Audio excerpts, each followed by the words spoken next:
Hello जी। आज के इस वीडियो में हम बात करने वाले हैं एक गोल्ड फाइनेंसिंग एनबीएफसी कंपनी के बारे में। हम बात करने वाले हैं मन्नापुरम फाइनेंस के बारे में। इनका देख लेते हैं क्वार्टर टू का रिजल्ट किस तरीके का रहा। अब देखो, जहां तक हम बात करें गोल्ड लेंडिंग के बारे में, तो हम जितने भी बैंक्स पढ़ रहे हैं, एनबीएफसी पढ़ रहे हैं, ज्यादातर में हमें एक छोटा सा पोर्शन देखने को मिलता है कि भाई हमारा 5% ऑफ द लोन बुक आ रहा है गोल्ड फाइनेंस से, हमारा 10% ऑफ द लोन बुक आ रहा है गोल्ड फाइनेंस से। बट वो pure and pure gold finance करने वाली कंपनियां नहीं है, वो उनका majority of the EVM gold finance से नहीं आ रहा।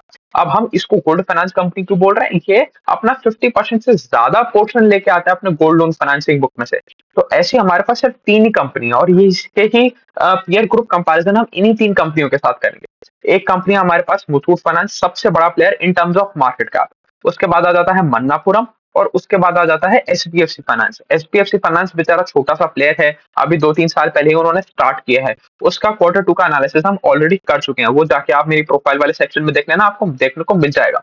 तो एचडीएफसी कर चुके हैं, मन्नापुरम आज कर लेते हैं, और इसके बाद वाला वीडियो हम कर लेंगे मुथूट फाइनेंस के ऊपर। तो ये पूरा का पूरा गोल्ड लैंडिंग स्पेस में हमें सारी चीज समझ में आ जाएंगी। अगर हम शुरुआत करें कंपनी के मार्केट कैप के साथ, मन्नापुरम के मार्केट कैप के साथ, तो लगभग लगभग 12 साढ़े 12 हजार करोड़, 12,600-700 रुपीज के आसपास का कंपनी का मार्केट कैप है। अब देखो, अब आप चाहे कुछ भी कर रहे हो, अगर आप एक एनबीएफसी कंपनी हो, तो हमें चीजें तो वही देखनी है। हमें देखना है कि भाई आपका एयूएम किस बेस पे बढ़ा, अब आपका जो डिस्बर्समेंट में ग्रोथ है वो कितना आया, आपकी प्रॉफिटेबिलिटी किस तरीके की रही, आपकी एसेट क्वालिटी किस तरीके की रही, मैट्रिक्स तो वही है। बस गोल्ड लैंडिंग में फायदा क्या हो जाता है कि जो आपका गोल्ड लैंडिंग बुक वाला पोर्शन है, तो गोल्ड लैंडिंग बुक वाले पोर्शन में बहुत ज्यादा ग्रॉस एनपी नेट एनपी हमें देखने को ही नहीं मिलता। और दूसरी बात, अगर वो थोड़ा बहुत बढ़ भी जाता है, तो अगर आपने ढंग से लैंडिंग किया, मतलब आपने जो गोल्ड लिया है उसकी प्योरिटी ठीक है, मतलब आपने ऐसा नहीं कर दिया कि आपने 24 कैरेट सोना का सोचा और वो निकला 12 कैरेट ही, तो ऐसा नहीं हुआ। तो आप मोर और लेस उसको जाओगे, ऑप्शन करोगे, और आपको कैश मिल जाएगा तुरंत। मतलब यहाँ पर कोई बहुत लंबा पीरियड नहीं होता कि जैसे हाउसिंग फाइनेंस कंपनी के केस में होता है कि भाई ग्रॉस एनपी आ गया, अब ग्रॉस एनपी आ गया, फिर आप उसका ऑप्शन करोगे, फिर वो ऑप्शन करने में बहुत लंबा समय जाएगा कि आपको 20 लाख, 30 लाख, 40 लाख की प्रॉपर्टी बेचने में बहुत ज्यादा जोर आ रहा है। ये जो गोल्ड है, ये बहुत ही लिक्विड एसेट है। तो लिक्विड एसेट है, आप जाते हो सीधा ऑप्शन करते हो और आप पैसा रिकवर कर लेते हो, आपको कोई भी तकलीफ होती नहीं। तो ये आरबीआई के रेगुलेशन की वजह से इनको gross NP net NP declare करना पड़ता है। नहीं तो मोर और लेस इनके जो सारे के सारे लोन है, ये 100% सिक्योर्ड होते हैं और कोई भी इनको दिक्कत आती नहीं है। तो चलिए, इसी के साथ हम शुरुआत कर लेते हैं कंपनी के ग्रोथ मैट्रिक्स से कि कितना ग्रोथ लेके आई ये लोग। अगर हम बात करें एयूएम ग्रोथ के बारे में, तो कंपनी का एयूएम ग्रोथ रहा 17.4% ओवर वाई वाई लेवल। अब देखो, ये एब्सोल्यूट टर्म्स में आपको अच्छा लग सकता है, बट उतना अच्छा है नहीं। चाहे आप इसके दोनों पेयर देख लो, एसबीएफसी से ज्यादा पेस पे ग्रो कर रहा है, वो तो 35-40% के आसपास तो ग्रोथ लेके आ रहा है। आप चाहे मुथूट उठा लो, मुथूट का तो इससे लोन बुक डबल से भी ज्यादा है, डबल से भी थोड़ा ज्यादा है, और डबल से ज्यादा होने के बावजूद मुथूट इससे ज्यादा पेस पे ग्रो कर रहा है। अब इसके साथ कुछ प्रॉब्लम्स हैं, आरबीआई को लेके इसके कुछ रेगुलेटरी इश्यूज हैं, वो सारी चीजें हैं, बट हमें उससे कोई भी मतलब नहीं है। हमें तो एंड ऑफ द डे देखना है आप ग्रोथ कितना लेके आए हो। आपने ग्रोथ पे तो सेटिस्फाई नहीं किया है। जहां पर मुथूट 31% के आसपास पे ग्रो कर रहा है, आपसे 2 गुने से भी ज्यादा बड़ा कंपनी होने के बावजूद, उसके बाद आप सिर्फ और सिर्फ 17% के आसपास का ग्रोथ लेके आ रहे हो, तभी ये स्टॉक हमें सस्ता भी देखने को मिल रहा है। तो चलिए, ये चीज भी हमने देख लिया। अगर हम बात करें कंपनी के पार्ट ग्रोथ के बारे में, तो कंपनी का पार्ट बढ़ा सिर्फ और सिर्फ 2% ओवर वाई लेवल। इसके बारे में हम आगे चल के चर्चा करेंगे कि ये सिर्फ 2% का पार्ट ग्रोथ क्यों आया और इसका क्या रीजन था। उससे पहले हम समझ लेते हैं लोन बुक सेगमेंटेशन, यहीं पर हमें सारी की सारी चीजें क्लियर हो जाएंगी। इनका 53% ऑफ द एयूएम आता है इनके गोल्ड फाइनेंसिंग वाली बुक में से, जो मतलब सोना लेके जो ये लोग लोन कर रहे हैं, ये आता है। ये आता है 53% ऑफ द एयूएम में कंट्रीब्यूशन करता है। उसके बाद 24% आता है एमएफआई सेगमेंट से। तो आज के दिन तो आप किसी भी कंपनी का एमएफआई सेगमेंट सुन लो कि भाई हमारा कुछ सब्सटैंशियल एमएफआई है, भाई 1-2% तो ठीक है। कोई कंपनी बोल दे कि मेरा 10% है, 15% है, 20% है, जैसे इनका तो 1/4 है, 24% के आसपास इनका एमएफआई वाला सेगमेंट है, तो समझ जाने का कि भैया हालत खराब हो गई। और यहाँ पर भी सेम ही केस हुआ, जो हमने देखा ना 2% के आसपास का प्रॉफिट ग्रोथ, वो इसी की वजह से हुआ, क्योंकि यहाँ पर एसेट क्वालिटी की ऐसी तैसी हो गई। अब देखो, थोड़ा सा देख लेते हैं। तो 53% आया आपका गोल्ड लैंडिंग से, 24% आया आपका एमएफआई वाले सेगमेंट से, 11% आया आपका व्हीकल एंड इक्विपमेंट फाइनेंस से, 7% एमएसएमई से, और 5% अदर वाले से। तो हमें सेगमेंटेशन भी समझ में आ गया। अब देखो, ये सेगमेंटेशन भी कुछ बहुत बेहतरीन है नहीं। अगर आप इससे बड़ा प्लेयर देखो, चलो आप मुथूट का लोन बुक सेगमेंटेशन उठा के देख लो, वहां वो pure and pure gold financing कर रहे हैं। उनका 80-85% के आसपास का बुक आता है गोल्ड फाइनेंसिंग से। तो जब आपका इतना बड़ा स्केल हुआ नहीं, इतना बड़ा बेस हुआ नहीं, तो फिर आप जबरदस्ती दूसरी जगह क्यों डाइवर्सिफाई कर रहे हो? आप इसी बुक में ग्रोथ क्यों नहीं लेके आ जाते? तो ये चीज़ हमें ध्यान देके चलना पड़ेगा। इसीलिए आप देख रहे हो कि आज मुथूट आज यहाँ से इनके कंपैरिज़न में लगभग-लगभग 3 टाइम्स मोर एक्सपेंसिव है या 3 टाइम्स प्रीमियम वैल्यूएशन पे ट्रेड कर रहा है। महँगा तो नहीं बोल सकते, बट हाँ, प्रीमियम वैल्यूएशन पे ट्रेड कर रहा है। क्योंकि अगर हम गोल्ड फाइनेंसिंग कंपनी लेना चाह रहे हैं, तो आप गोल्ड फाइनेंसिंग पे टिको ना। जो आपकी कोर कॉम्पिटेंसी है, आप उस पे काम करो। आप जाके कर रहे हो एमएफआई लोन, तो उससे कोई मतलब थोड़ी बनता है। तो यही चीज़ यहाँ पर प्रॉब्लमैटिक पार्ट क्रिएट कर रही है। अगर हम देखें जो पूरी की पूरी बुक है वो 45,000 करोड़ 45,700 करोड़ रुपीस के आसपास का टोटल बुक है। और आप बुक साइज भी कंपेयर कर लो, वहां पर मुथूट का जो लोन बुक साइज है वो करीबन करीबन 1 लाख करोड़ रुपए के आसपास का है। मतलब यहाँ पर भी वो डबल से ज्यादा है, फिर भी ज्यादा बेटर रेट पे ग्रो कर रहे हैं with a better product mix, better asset quality. इसीलिए प्रीमियम वैल्यूएशन वहां पर हमें देखने को मिल रहा है। अगर हम थोड़ा बहुत ग्रोथ रेट के बारे में बात कर लें, तो जो गोल्ड लोन वाला एयूएम है, जो गोल्ड लोन वाला सेगमेंट है 53% वाला, वहां पर हमें 17% के आसपास का ग्रोथ देखने को मिला। एमएफआई वाले सेगमेंट में हमें 8.7% के आसपास का ग्रोथ देखने को मिला। व्हीकल इक्विपमेंट फाइनेंस में हमें 54% के आसपास का ग्रोथ देखने को मिला। बट छोटा बेस है, छोटा बेस ज्यादा ग्रोथ, ओवरऑल ग्रोथ में कोई बहुत तगड़ा कंट्रीब्यूशन आ नहीं रहा। एमएसएमई वाली के बारे में बात करें तो 13% का ग्रोथ हमें वहां पर देखने को मिला। अब देखो जो गोल्ड लोन वाला बुक है उसमें हमें ये जरूर देखने को मिल रहा है कि भाई बात सही है कि आपका 17% के आसपास का ग्रोथ आ रहा है, बट आपके पास नया सोना बहुत ज्यादा नहीं आ रहा। अगर हम बात करें, देखो इसमें दो चीजें से समझ सकते हैं। एक तो जो आपके गोल्ड लोन्स होते हैं वो बहुत लंबे टेन्योर के होते नहीं है। जैसे अगर आपने सपोज हाउसिंग लोन कर दिया, तो आप हाउसिंग लोन करते हो 5 साल, 7 साल, 10 साल, 15 साल के लिए, तो 15 साल के लिए भी आपका हाउसिंग लोन हो जाता है। बट अगर हम बात करें गोल्ड लोन के बारे में, तो gold loan max to max 1 साल। भाई गोल्ड लोन आप देते हो 3 महीने के टेन्योर पे, 6 महीने के टेन्योर पे, 9 महीने के टेन्योर पे, 12 महीने के टेन्योर पे, इससे ज्यादा लंबा गोल्ड लोन होता नहीं है। तो इसमें आपको साइकिल बहुत जल्दी जल्दी जल्दी जल्दी चलाना पड़ता है। आपका डिस्बर्समेंट ग्रोथ रेट बहुत अच्छा होना चाहिए। तो यहाँ पर ये भी प्रॉब्लम है। बट उसके बाद भी आपका फिर भी टनेज तो थोड़ा सा बढ़ना चाहिए था। मतलब कितना किलो आपके पास सोना है वो थोड़ा सा बढ़ना चाहिए था, वो नहीं बढ़ रहा। अब यहाँ पर हो क्या रहा है कि जो आपने पहले लोन दे रखा था ना, एक तो जो आरबीआई का रेगुलेशन है उसके बारे में भी थोड़ी सी चर्चा कर लेते हैं। भैया आरबीआई इनको बोल रहा है कि भाई, आरबीआई इनको क्या, सारी की सारी गोल्ड फाइनेंसिंग कंपनी को बोल रहा है कि भैया थोड़ा सा आप अपने एलटीवी पे ध्यान देके चलो। एलटीवी क्या होता है? Loan to value ratio. तो भाई आप ऐसा ना करें कि भाई आपने 100 रुपए का सोना लिया और 100 रुपए के सोने के बदले 80 रुपए का आपने उसको लोन कर दिया। क्योंकि अगर कल को मार्केट में गोल्ड के प्राइसेस नीचे आ गए, गोल्ड के प्राइसेस 20% डिप हो गए, तो आपका जो सोना है और जो आपने लेंड किया है उसकी प्राइस बराबर होगी। तो आप ये नहीं चाहते।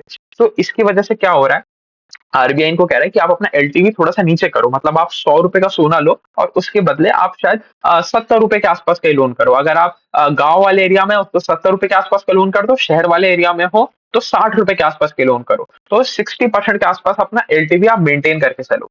तो अब क्या हुआ, जब गोल्ड प्राइसेस ऊपर गए, तो सपोज एक एग्जांपल लेके चलते हैं, तो आप गए मन्नापुरम के पास आपने 1 लाख रुपए का सोना रख दिया। तो उस दिन 1 साल पहले आपके सोने का वैल्यू था 1 लाख रुपया। आप मन्नापुरम के पास गए और आपने वो सोना रख दिया और आपने वहां से 60,000 रुपए उठा लिए। तो 60% एलटीवी पे आपने काम किया। बट अब क्या हुआ, वो जो आपका जो गोल्ड का प्राइस था,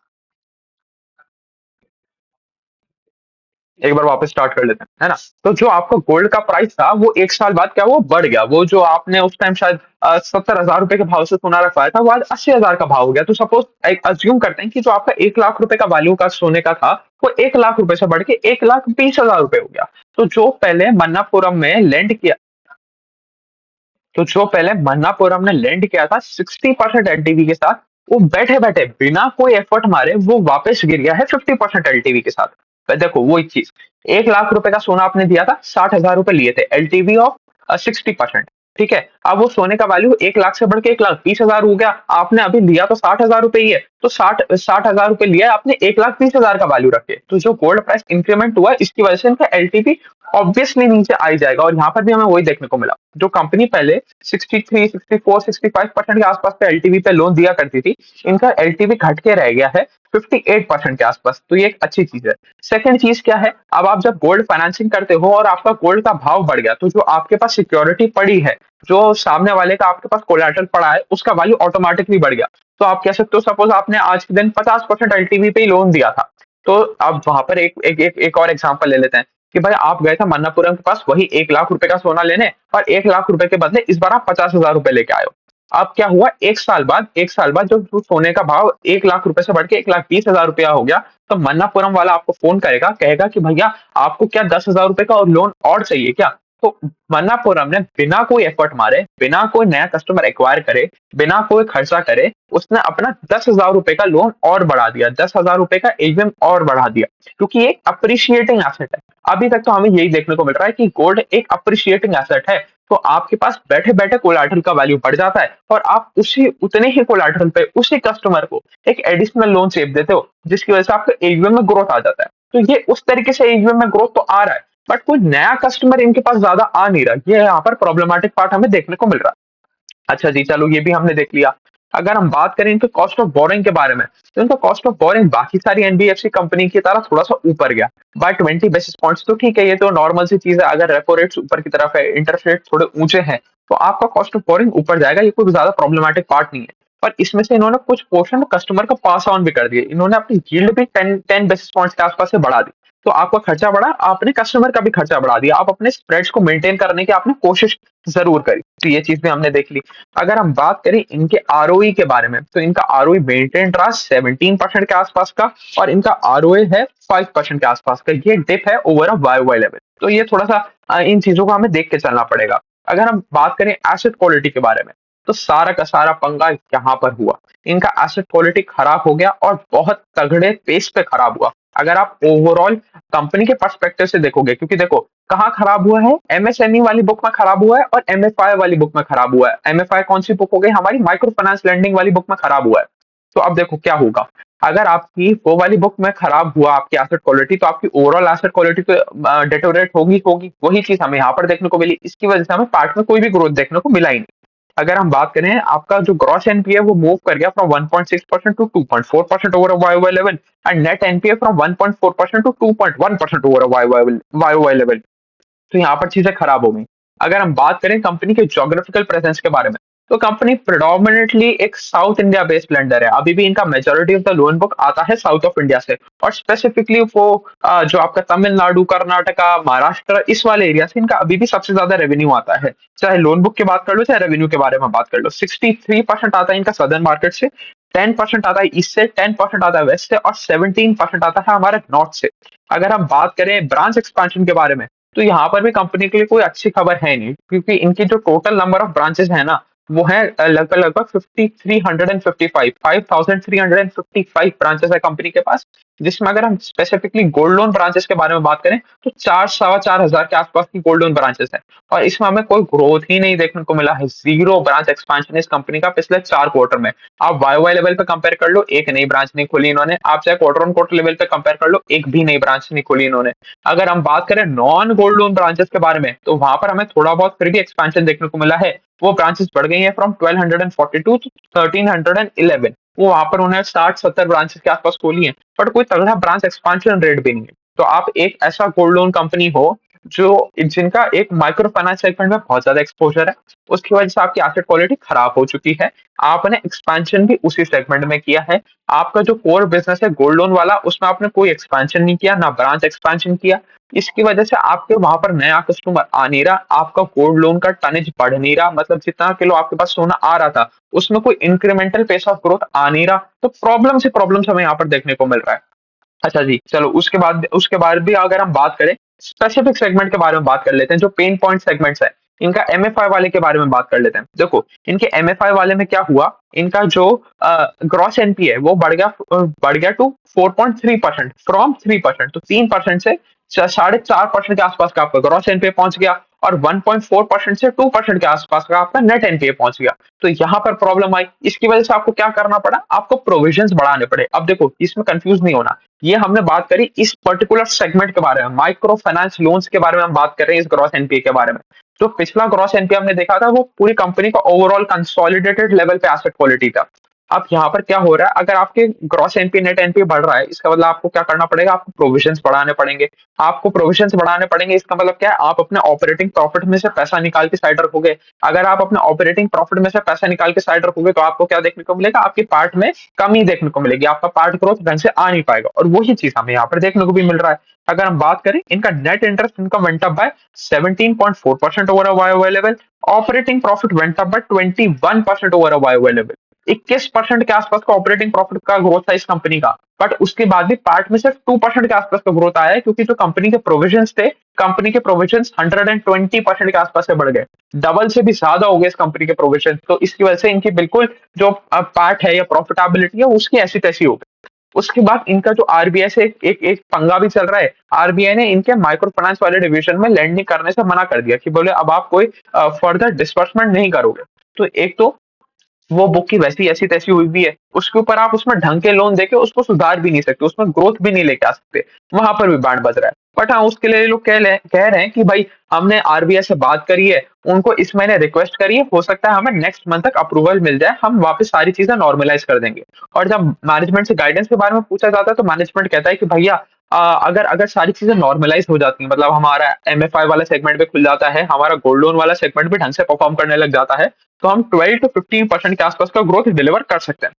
तो आप 15% ग्रोथ डिलीवर करने की बात कर रहे हो एक ऐसी इंडस्ट्री में जहां पर आपसे 2 गुना बड़ा प्लेयर ग्रो कर रहा है 30, 31, 32% के आसपास का, और छोटे प्लेयर तो आपसे ज्यादा रेट में ग्रो कर ही कर रहे हैं, वो तो 40, 45% के आसपास से ग्रो कर रहे हैं। तो कैसे कैसे आपको मिलेगा प्रीमियम वैल्यूएशन? अच्छा चलो, अब थोड़ा सा वैल्यूएशन के ऊपर भी चर्चा कर लेते हैं। अगर हम देखें आज के दिन ये कंपनी बिक रहा है one time price to book के आसपास। तो देखो, ये सस्ता बिक रहा है क्योंकि इसके पीछे बहुत सारे रीजंस है। पहले तो ये इंडस्ट्री में अपना मार्केट शेयर लूज कर रहा है, इससे बड़े प्लेयर भी इससे ज्यादा पेस पे ग्रो कर रहे हैं और छोटे प्लेयर भी इससे ज्यादा पेस पे ग्रो कर रहे हैं। हम सिर्फ pure and pure gold finance company के बारे में बात कर रहे हैं, हम ऐसी कंपनियों के बारे में बात नहीं कर रहे जिनके पास एक सेगमेंट है गोल्ड लोन का। हम ऐसी कंपनियों के बारे में बात कर रहे हैं जो सिर्फ करते ही गोल्ड लोन है। तो इससे छोटी कंपनी भी इससे मार्केट शेयर कैप्चर कर रही है, इससे बड़ी कंपनी भी इससे मार्केट शेयर कैप्चर कर रही है। पहली प्रॉब्लम। सेकंड चीज, आपके साथ आरबीआई का इतना ज्यादा टसल चल रहा है कि भाई आज के दिन आप एमएफआई बंद कर दो, आप अपना एलटीवी नीचे लेके आओ, आप ये करो, आप वो करो, वो जबरदस्ती का टसल चल रहा है। तो अगर आप किसी भी गवर्नमेंट एंटिटी के साथ आप पंगा लेते हो तो अब आपका शेयर प्राइस वैसे ही नीचे आ जाता है, क्योंकि अनसर्टेनिटी आ जाती है। तो अनसर्टेनिटी किसको चाहिए? सेकंड चीज। तीसरी चीज के बारे में बात करें, आप एक गोल्ड लोन एनबीएफसी कंपनी होते हुए भी आप एमएफआई वाले सेगमेंट में घुस गए, मतलब जो सबसे ज्यादा रिस्की सेगमेंट है, जहां पर सबसे ज्यादा एसेट क्वालिटी की ऐसी तैसी हुई है, वहां पर आप जाके घुस गए। जो अभी pure and pure micro finance loan करने वाली कंपनियां हैं, वो ही नहीं बता पा रही कि कब रिवर्सल आएगा, तो आप तो कैसे ही बता पाओगे? आपका 25% ऑफ द लोन बुक भी वहीं फंसा हुआ है, तो आप कुछ सब्सटैंशियल पेस से ग्रो ही नहीं कर पाओगे। तो जब आप ग्रोथ नहीं लेकर पाओगे तो प्रीमियम वैल्यूएशन किस तरीके से मिलेगा? तो इन सारी चीजों की वजह से आज आपको one time price to book पे देखने को मिल रहा है। अब हमें एक चीज देखनी है कि अगर Muthoot 3, 3.5 times, 4 times price to book पे ट्रेड कर रहा है, वो इसलिए कर रहा है क्योंकि वो pure and pure gold loan करता है और गोल्ड लोन की बुक को अच्छे पेस पे बढ़ा रहा है। देखो, ये प्रॉब्लम नहीं है कि आप एमएफआई में घुस गए, आप एमएफआई में घुस के काम खराब कर गए। आपने वो सेक्टर चुन लिया जो इस टाइम पे सबसे खराब है, जिसकी तरफ आज के दिन में कोई भी देखना नहीं चाह रहा। अब आप चाहे किस्मत का खेल कह लो, चाहे ये मैनेजमेंट की बेवकूफी कह लो, आप कुछ भी कह लो, आज की डेट में आपकी लोन बुक में तो वो सेगमेंट है, और जिसकी लोन बुक में वो सेगमेंट है उसको प्रीमियम वैल्यूएशन आज के दिन नहीं मिल सकता। इसीलिए आज मुथूट प्रीमियम वैल्यूएशन पर ट्रेड कर रहा है और इनकी ऐसी तैसी हुई है।